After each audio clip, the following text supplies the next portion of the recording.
Hey, what's up, guys? Welcome to another episode of Inglês no Rádio. My name is Foster. Hi. I'm here with Alexia. Alexia, how are you?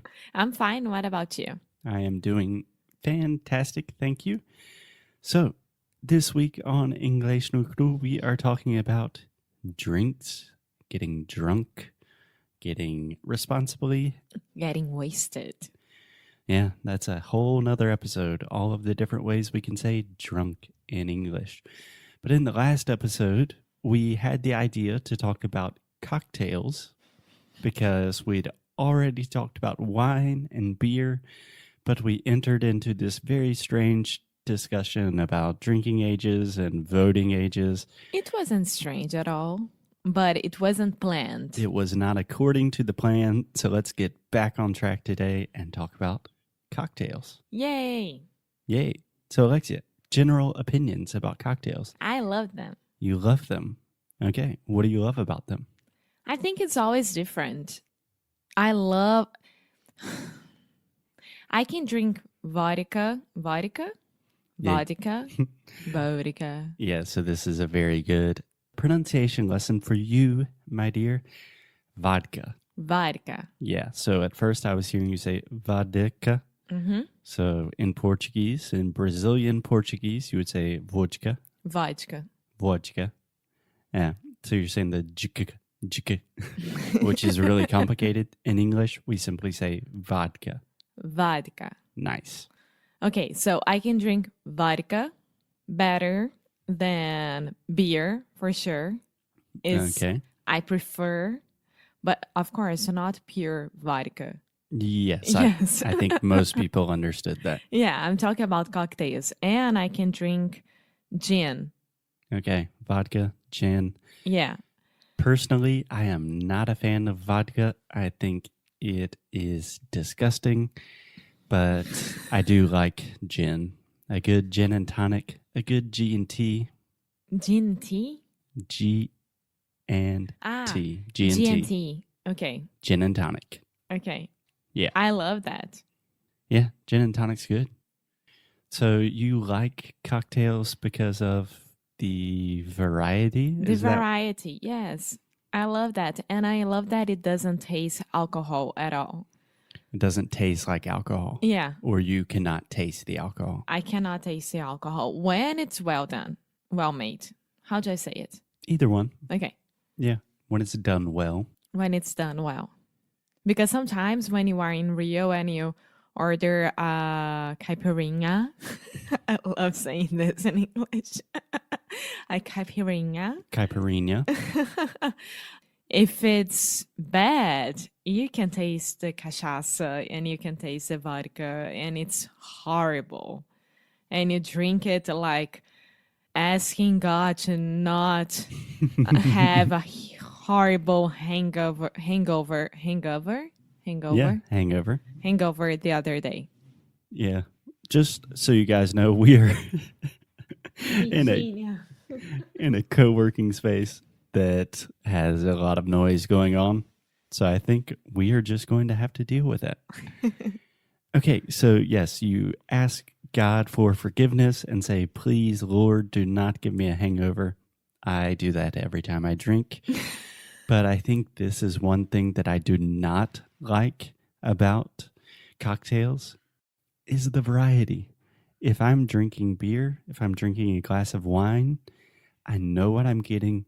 I know I can have 3 or 4 beers and I know how I'm going to feel. With the cocktail, I don't know if I'm going to drink one gin and tonic and start saying crazy shit or if I'm going to need 3 or 4. But why do you need 3 or 4? You can stay with one and that's fine. Yeah, but I'm saying the variety is also the dangerous part. You don't You're know. saying just like going to a store and you have a variety of shirts and you don't know which one to choose. You have to try 4 or 5 of them to see how it fits. Kind of, yes. I'm a man of simple desires. I wear simple shirts. I want my drinks to be simple as well. But for example, gin and tonic is one that you know already and you drink a lot in the past and at the present when you go to weddings or parties and you Yeah, I know don't how you drink a feel. lot of gin and tonics, only special occasions. That's what I'm talking about. No, it totally depends. You don't know if it's going to be really strong or really weak in terms of alcohol content. So, in terms of being a little bit safer and more responsible, for me, wine or beer, it's just easier to know how it's going to affect you. Okay, so my favorite one is one that everyone is drinking nowadays in Brazil, that I'm seeing a lot with my friends talking about it and how good it is. And I was like, well, I've been drinking this for the past 3-4 years now. Which one? Moscow Mule. Oh, Moscow Mule. Yeah. So Alexia has had a very difficult time pronouncing this for the last 3 or 4 years. So let's... I would say 2. Come on. Okay, let's just try it together. Moscow. Moscow. Moscow. Moscow. Okay, so the first sound is ma with a very open a, just like prato chato, ma. Ma. Scow, Scow. like cow with an S. Moscow. Moscow Mule. Mule. Moscow Mule. Moscow Mule. Okay, can you explain what a Moscow Mule is? No, but it's so good. If I am not mistaken, a Moscow Mule is a combination of ginger beer, which is a special kind of beer that does not taste very good by itself. And it also has vodka and I believe some type of lemon or lime. I think it's lime. Yeah, and it is generally served in these copper glasses, these copper cups that keep it super cold and makes you look very cool when you're drinking it. And it's so good. It's so cold. Usually I don't like cold drinks. Like I don't drink cold water. I don't like anything really cold.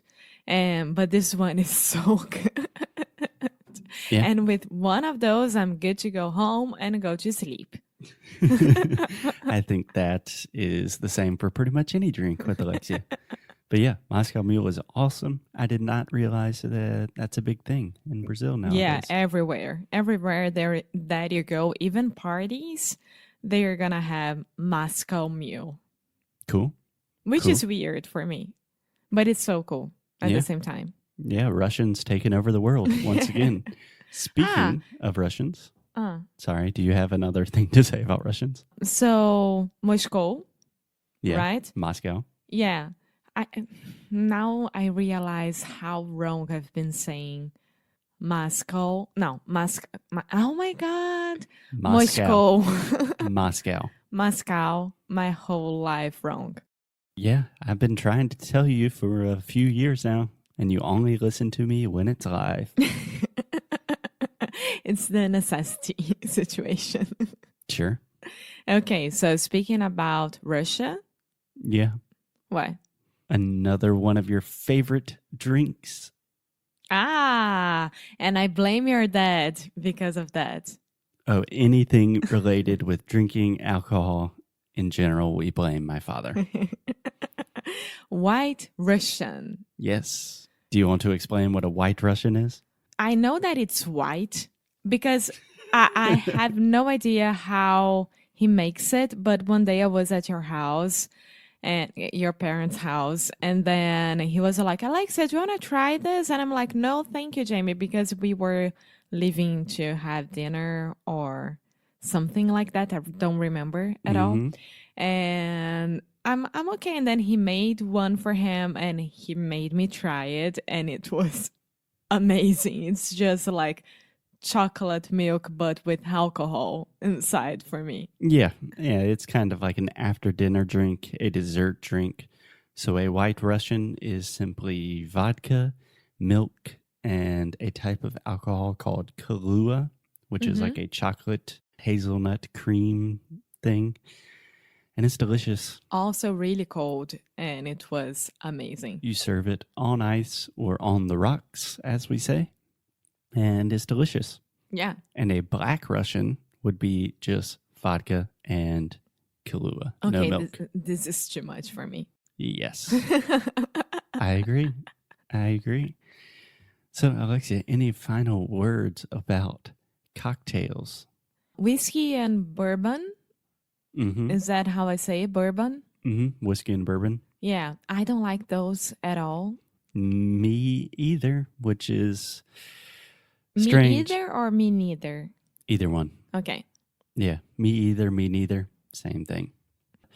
Yeah, whiskey and bourbon, they have this weird thing with masculinity. Like, if you're a real man, at least in the US, you like whiskey on the rocks, which just means whiskey and ice, nothing else.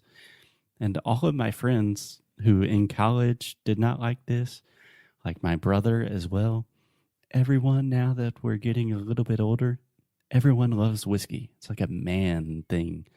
And I hate it. It's gross. It's horrible. I tried, I think, 3 times in my life, and I'm like, no, I'm not a whiskey girl or a bourbon girl at all. And I think, Luisa, Vitor's wife, Yes, just one of our friends. Yeah. yeah, she loves whiskey. And she can drink a lot, and it's amazing. And she's from the south of Brazil. And maybe, I have no idea, but maybe people from the south, they drink more whiskey because of the temperature. I have no idea. I'm making stuff in my mind right now, but she can drink. And I'm always like, okay, this girl is good. Go for it. Yeah, I have no idea. I just know that I don't like it, and a lot of people make me feel like less of a man because I don't drink whiskey. Just one more thing from society telling me that I'm not a real man. And that's why we were talking about pressure on the last episode. And In the last episode. And I don't like pressure. Okay. I think that's a good place to stop for today, Alexia. We will see you guys tomorrow. Bye.